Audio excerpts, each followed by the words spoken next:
Coming up on RPM tonight, while most drivers settle for just finishing at the Rock, a champion looks to finish the job for the third time in 4 years. Jeff Gordon comes to the stripe and clinches the NASCAR Winston Cup Championship for 1998. In Fontana, a season and a legacy come to an end, while Kart's champion looks to finish his career in dominating fashion. And speaking of finish, the Flying Fin tries to soar to the Drivers' Championship.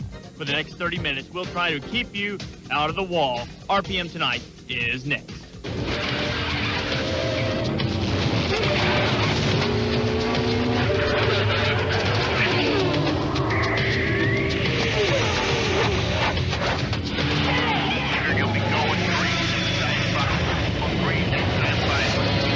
Hi there, glad to have you with us on RPM Tonight. I'm Prix ahead on the show. You know, it certainly beats a firm handshake and a gold watch. Would Rahal or Zanardi get $1 million on their way out of the kart seasons at Fontana, or would someone else get paid? Would payback haunt Michael Schumacher? But first, the easy money. Jeff Gordon simply had to finish 40th to clinch his third Winston Cup title in 4 years. That was a mortal lock. But Gordon does have more elusive goals to chase. A sweep of the final 2 races of the season would tie the King Richard Petty's single-season record of 13 wins. Going for number 12 at the Rock was that man, Gordonham, you can call him that because he won there in the spring. There's the King who won 13 back in 75. Lap 80, Dale Jarrett took the lead away from Rusty Wallace on the high side. DJ had a strong car battling back from the gallstone problem. Battle for fourth, Martin and Gordon battling down there. Mark not giving an inch even though he knows he's all but out of the Winston Cup Championship race. Rusty Wallace's pit stop. Earl Barbin. Earl gets a little loose in the turns and spins out. Big Earl went down after jacking it up. Lap 173, Sterling Marlin, Johnny Benson, T-Bone Tim. Take another look at this thing. Kenny Irwin is going to shoot the gap. Woo, not much room there. Got through. Steve Park going to go on the low side. Safety never takes a holiday. Checking out the pits now. Mark Martin had some trouble in there. Came out of there, had rubber right front spring, and Gordon had led a lap. A couple of guys got out of there. Gordon had officially clinched the championship. He would have a big enough lead. Green flag pit stops now. Gordon was leading. He got penalized for a loose tire on pit road. He lost valuable time. 24 was going for it, looking for that 12th win. Meanwhile, putting the hot into Hot Wheels, Kyle Petty, whoa, he is on fire. Oh, close that thing down. Get Kyle out of there. Ponytail not singed. Petty walks away. 55 laps to go. DJ still running strong, passing Rusty. Takes the lead. Jarrett led 5 times for 195 laps. Got 347. Mr. Excitement, Jimmy Spencer just misses playing the wall of voodoo, but it did bring out the caution. Leaders go into the pits. Robin Pemberton gets Rusty out of there in first. 9 laps to go. Guess who's going to come calling on that too? The 24, Jeff Gordon, snatching the lead away from Wallace on the high side, and Jeff Gordon would be first to the checkered flag, getting his 12th win of the season, and tasty, delicious donuts. Wash them down with champagne. Jeff Gordon winning again. Number 12, that's the most for any driver in a single season since Darrell Waltrip won a dozen back in 1982. PW also did that in 81, by the way. Jarrett was second. Rusty second in the spring at the Rock, third time this time around. The pole sitter, Mark Martin, valiant effort. Finally, mathematically eliminated, but he gets his 21st top 5. His teammate Jeff Burton just behind. Bobby Hamilton, 6th. Ward Burton, second top 10 in 3 races. 4 top 10s in a row for Terry Labonte, 3 in a row for Earnhardt. Gordon again, 41st career win, yet another first. His first ever win in November. He has done it all, and he sat down with our Bill Weber after the race.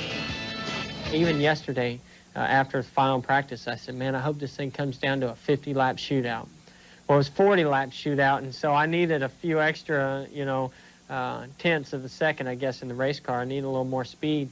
And I felt like if I could keep him in my sights and keep Dale Jarrett behind me, that we'd have a shot in the closing laps. And, again, that's the way the season's gone. You make these plans, and you don't expect everything to go to plan. But other than our one little, incident on pit road, everything went to plan. I mean, we wanted so bad to not just have a good finish, but we wanted to win a race in the closing, couple of races and wrap up the championship. And, we wanted to go, we were pretty determined to try to do that in Phoenix. we were off a little bit there. The rain shortened things, but I think I realistically thought we had a legitimate shot at winning this race here this weekend. And to be able to do that today was pretty spectacular, to be crowned the Winston Cup champion. Well, prior to this season, Gordon had never won a Winston Cup race in October or November. Okay, so we won't be using that stat anymore. He's found the fall formula this year. He's won twice and finished in the top 7 in each race. Last year, his average finish a little bit better than 16th, and he finished 17th or worse 3 times. Well, earlier in the weekend, Gordon got a chance to meet and chat with Mark McGuire. Jeff has a shot at a Maris-like record of his own next week in Atlanta, going for number 13. Later in the show, the champ gives us some insight as to just how the 24 has been so dominant. Jeff Gordon will chat with Bill Weber a little bit later on, but for now, a gutsy effort gave Dale Jarrett a runner-up finish. My car was so good, I forgot about most of it. My hands started to cramp with about 100 laps to go, and I got some more fluid in me and seemed to take care of it pretty much. And when you're running up front and have a chance to win, you kind of forget those things. I didn't need that last caution. I had my car exactly where I wanted it, but the shade came in 1 and 2 down there, and my car got tighter in that corner, and that's what hurt me there at the end. I just couldn't get through there as good as I wanted to. It was a good run. We led a lot of laps today. We were up front all day long. It was strong. Thanks, Mike.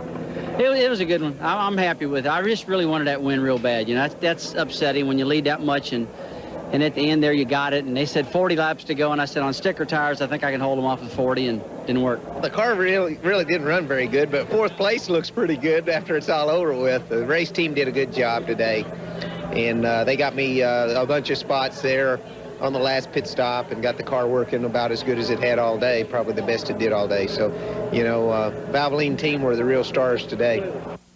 Okay, so here are the numbers. Gordon's wrapped it up, got a sizable margin there, but it's not even close to a record. Petty won the crown in 75 by 722 points. The runner-up, none other than Dave Marcus. Martin will finish 2nd for the 3rd time in the modern era. Only Bobby Allison, Waltrip, Yarborough, and Elliott can say that. All those guys won at least 1 title, and that's something Mark, of course, will search for once again next year. DJ, Rusty, and Burton holding firm. The battle for the head table goes a little something like this. Bobby Hamilton wrestling the last spot away from John Andretti for the time being. The man to knock off is now Hamilton, with Andretti 26 points behind that 10th spot. Well, the hot rods are going to have to make a category for top fuel boats or something, or at least start gathering 2 of every kind of dragster. Rain issues again, this time in Baytown, Texas. This after a rain delayed the Topeka races for a couple of weeks, and they arrived in Dallas to find their pits flooded a week ago. As of late Sunday night, they were still trying to race outside of Houston. We'll have complete highlights Monday night on RPM tonight at 7 Eastern. But one thing that did happen when they got to run, Gary Scelzi in the near lane, top fuel round 2. Gary Scelzi, 326.44 miles per hour. That, the fastest top fuel speed ever, breaking the record held by John Force in all categories, Joe Amato, and top fuel. Still to come, we got to talk some cars. Rahal's last ride, Zanardi's farewell, and the pole sitter having a rough day as everybody raced for $1 million in Fontana. Hi, I'm Joe Gibbs of Gibbs Racing. You know, no matter what you drive, or how you use it, or where you run it, use dependable Champion spark plugs, because Champion offers top performance, superior strength, and added reliability. That's why at Gibbs Racing we use only Champion spark plugs in all our engines, no matter what we drive. And you should too. Receive free Champion truck plugs with the purchase of Champion truck wire at participating auto parts stores. The lightweight aluminum in your car radiator is the only thing between you and a breakdown. Put in Prestone. It bonds with aluminum to give you a powerful zone of protection against corrosion. Protect your car in the Prestone zone. RPM Tonight is being brought to you by Ace Hardware. Ace is the place with the helpful hardware folks. And by Lacrosse, best footwear and apparel for outdoor work and play. F1 finale, Grand Prix of Japan. Michael Schumacher on the pole. He had to win the thing in order to beat Mika Hakkinen. Oh, but the clutch stuck. Caused a restart, and he had to go to the back of the field. That would get you beaten. It was Schumacher saying the pressure would get to Hakkinen, and then later in the race, after Schumacher had made a move, whatever happened to that Goodyear run-flat technology? Punctured a tire, Schumacher was out, and Mika Hakkinen led it virtually start to finish. In fact, led every lap. His 8th win of the year. Mika Hakkinen is your driver's champion. Well, on game shows, fabulous parting gifts usually consist of a lifetime supply of rice-a-roni. For the retiring Bobby Rahal or F1 bound Alex Zanardi, it could be $1 million. It's a lot of rice-a-roni. There was another guy who won't be around for the season opener next year who threatened to rake in the big pot and cart season finale, the Marlboro 500 out at Fontana, California Speedway. That's Bobby Rahal walking to his car for the last time. Alex Zanardi, look, the flag's upside down, Alex! Roger Penske, it was his track. It would not be his day. Andre Ribeiro, one of his drivers, into the wall of voodoo, and he was done. And then teammate Al Unser Jr. Where's Al Unser Jr.? Where's Al? Where's Al? Al is going slow, and Al has engine troubles, and he's headed to the pits. He, too, would be through for the day. Dario Franchitti, second in points to Zanardi. Whoa, he's on fire. Franchitti won 3 times this season. He's out. Zanardi in the pits. Keep an eye on his gas man here. Alex is gone. Oh, if you've been injured in an accident, get money for your pain and suffering. Call a lawyer. Gas man was fine. Zanardi penalized the lap. Meanwhile, Scott Pruitt, the pole sitter, crashes his car. Good thing he's moving to a new team next year. He won't have to drive that particular car again because it's all wrecked. Zanardi and Rahal battle for the final time. Zanardi in 6th place, moving back through the field and putting Bobby a lap. Now, on board with Michael Andretti. Michael was running in 2nd, running strong. Michael is into the spin cycle and crashing a camera. Peak again. 1 camera's gone. 2 cameras are gone. 1 crash, 2 cameras. Somebody's got to pay for that. Restart. Soon-to-be teammates Herta and Pappas get tangled up. Paul Tracy suspended for the season opener next year for a driving tactic. Oh, he had the lead for $1 million, and he took a left turn, went into the wall. Man, it's just been a horrible season for Tracy. So, the next restart, Greg Moore had the lead, and Jimmy Vasser goes sailing by him and takes his teammate Zanardi with him. Remember, it was at Michigan where Moore did the same thing to Vasser. Moore got Zanardi back, but he wouldn't reel in Jimmy Vasser, and Jimmy Vasser collects $1 million. Chip Ganassi hugging everybody in sight because he has all of the money that CART gives away as Jimmy Vasser wins the Marlboro 500. Moore would finish 2nd, Zanardi 3rd. Now, Vasser collects the $1 million. Target Chip Ganassi Racing with Vasser and Zanardi won 10 of the 19 races this season. Fernandez was 4th. Gugelman, who set the qualifying record without the Hanford device last year, nearly 241 miles per hour last year. Of course, speed's more around 230 this time. He was 5th. Wandell was champ last year. He was 6th. Gordon's best run since Nazareth. Vasser spent much of this season in Zanardi's shadow. Now he has a spotlight. He has $1 million, and he got to chat with Marlo Clay. I'm really happy for my team. 1-2 in the championship. It's a fantastic feat to cap off everything we've done, having Alex on the team, and I'm very sad to have Alex go. He's been a great teammate and a great friend, and I wish him luck over in Formula One. I thought I had a great restart. I went into 3, and I had a 6 or 7 car length lead on the guys, and then by the time I got on the front straightaway here, the draft was so big they just powered past me going into 1, and Alex got loose on the exit of turn 2, and that allowed me to pass him. But just like Michigan, you don't want to be leading the last lap. I got a new challenge in front of me. I hope I'll do well. I'm not even dreaming to be able to do as well as I've been able to do here. I just tried to do the restart the way that I did the previous one and get a good jump, and it drove around on me, and that was it. I mean, just my mistake. And for me, it's been a particularly tough year, and I guess it's a tough way to end the year. I don't hate the super speedway. I just hate the risk involved with it. But when I'm driving, I'm not thinking about it. I just think it's not a very smart way of racing. And Alex won't have to worry about that now, of course, headed to F1. Tracy, of course, suspended for the opener in Homestead next year because of some problems in Australia earlier. Now, Target Ganassi, I mentioned he's just hogging all the money. Zanardi gets $1 million for the championship. Vasser got another $1 million on Sunday, and because Jimmy finished 2nd in the points, he gets another $500,000. Franchitti winds up 3rd in the standings. He's an emerging star, 3-time winner this year. Departing stars Bobby Rahal, his wife said until he took off that driver's suit for the final time, he was Superman on Sundays. Rahal's last ride comes home in 11th. My life is going to be different from now on, and I'm looking forward to that.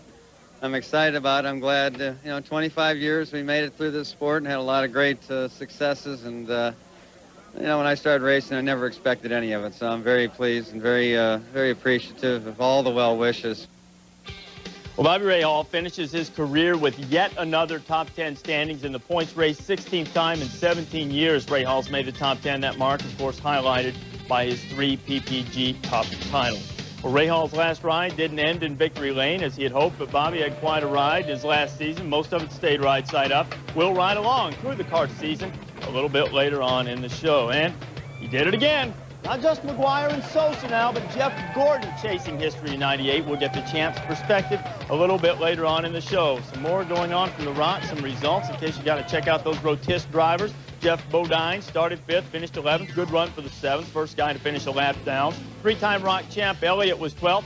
Herman the German, as they call him. Kenny Wallace was 16th, and Todd Bodine in the top 20 in each of his last 4 races.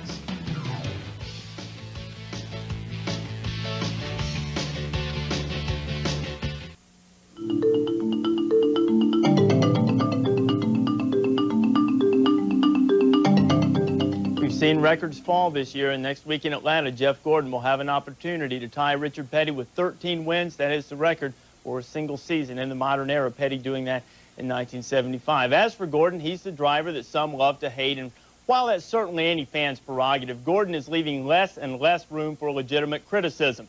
As always said, he stumbled to his championships, never winning after September.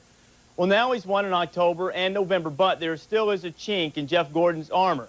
He's never won a cup race in December or January. Other than that, he's pretty much had everything covered. The freshly crowned 3-time Winston Cup champion considers his season and his place in history in a conversation with Bill Weber. Jeff Gordon comes to the stripe and clinches the NASCAR Winston Cup Championship for 1998 in the finest style possible. This championship puts you in some pretty prestigious company. Lee Petty, David Pearson, Cale Yarborough, Darrell Waltrip, 3-time Winston Cup champions. Man, that's unbelievable. I mean, those are huge names in this sport. And you know, when I live everyday life, I don't think of myself as a Cale Yarborough or a Darrell Waltrip. And I don't know if you can, you know, compare us to them or me to them, but we have an awesome race team and a great organization that, you know, has done some amazing things over the last 3 or 4 years. And man, what a run it's been. And I know that it's going to be tough to have a season every year like this, so we've got to savor the moment, enjoy it while we can, and hope that we can be competitive year in and year out. Your thoughts on Mark Martin? To me, he was what I looked at as what I wanted to be in a race car driver, and that is go out every single lap and drive your heart out and get every single bit out of that race car. And, you know, he'll run that car sideways if he has to. He'll do everything he can to get the most out of the car. It is tough when you're racing a guy like that who deserves a championship, who's been there, won races. To me, you know, he has a great team, a lot of great individuals, and he's a great race car driver, and he deserves to win a championship. In a year where teams have dominated their sport, the Bulls, the Red Wings, the Yankees, do you think your team, the Rainbow Warriors, deserves a spot on that podium? They certainly deserve a spot on the Winston Cup stage podium in New York.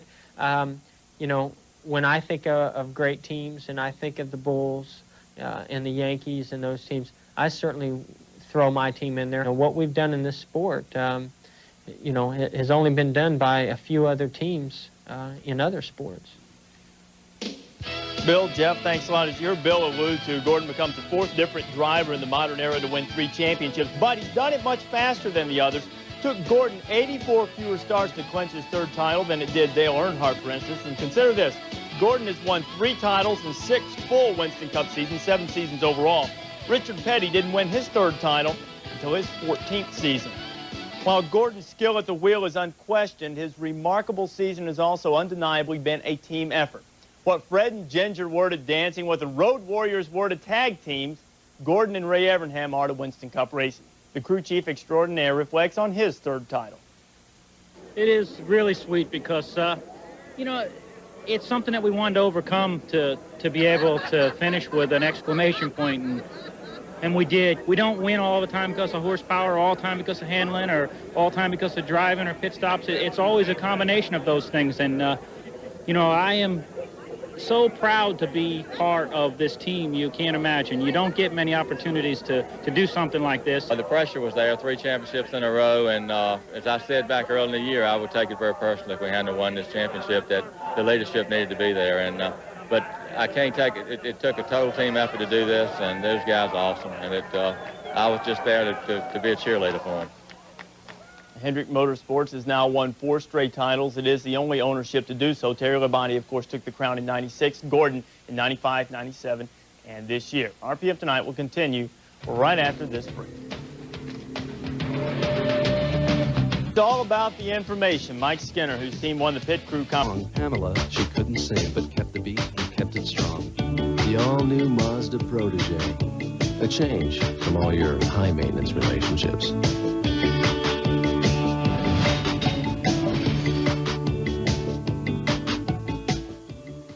A few years ago, we actually had the Colonel as our graduation speaker. His speech was about tailgating, about chicken. He didn't talk any football. Turn off all cooking equipment in the kitchens when not in use. NFL Countdown, Sundays at 11, Mondays at 6:30 on ESPN. RPM Tonight is being brought to you by Head & Shoulders. Changes dandruff problems into beautiful hair. And by Shell. Count on Shell. Gearing up for next week, Busch and Cup heading for Atlanta. Gordon going for Lucky 13 to tie Petty for single-season wins. Hornaday and Sprague will settle their championship chase at the last truck stop in Vegas. RPM heading to Atlanta starting Monday night at 7 Eastern Time. John Kernan and friends on the weeknight there. Glad to have you with us on RPM Tonight for the 3rd time in 4 seasons. Jeff Gordon wins the Winston Cup Championship. He also won the race at Rockingham while in kart. Jimmy Vasser was a victorious collector.